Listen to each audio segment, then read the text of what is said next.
Emily, you wrote in a really fascinating piece for Zoella about what happened after you were finished with your YA novel, A Million Junes. Mhm. You said, and I love this, I love this because I could identify with it so much. It used me up, that book. And when I was done with it, I had no idea where to go next.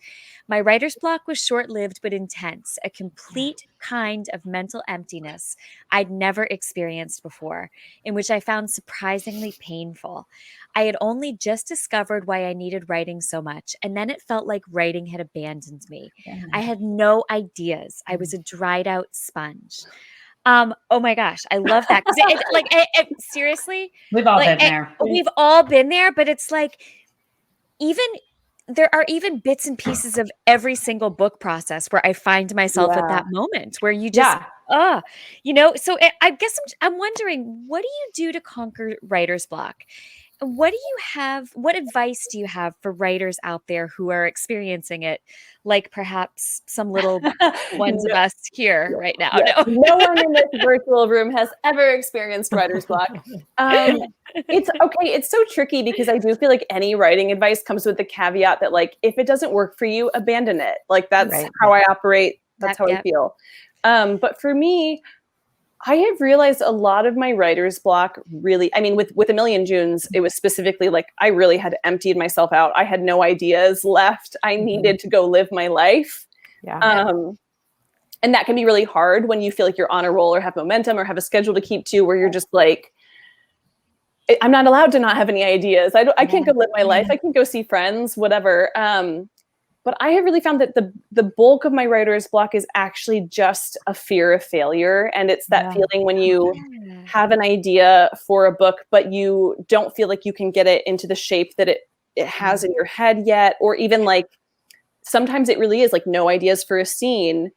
But the thing is, like, I could just start writing it and open this floodgate, or at least trickle in myself. But there's the fear holding back of like, what if I try and the words don't come? Or what if I try and they're so bad and they're unusable? And I've really gotten to the point since I had that realization where now I write even if I have nothing to say, which again is not necessarily advice for everyone.